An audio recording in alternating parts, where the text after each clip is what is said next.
La seule chose qui permet à quelqu'un qui a 80 ans de faire face à un champion du Japon qui a 40 ans, qui a 30 ans. On travaille énormément les yeux fermés. Même le sabre et tout ça, donc les yeux fermés. Les yeux fermés au moment où tu es en contact, bien évidemment. Non, avant le contact. Mais comment tu peux voir la technique arriver? Tu vois pas la technique, tu dois percevoir l'intention, c'est ce qu'on appelle yomi.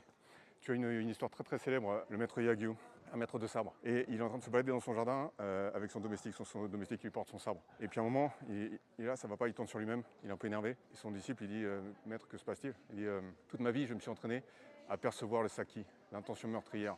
Et là, j'étais dans le jardin, j'ai perçu ça, il n'y avait rien, il n'y avait personne.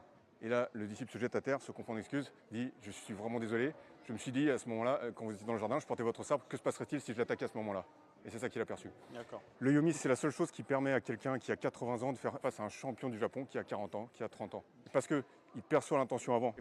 Tu viens de me toucher, ok, ce que tu veux, ok.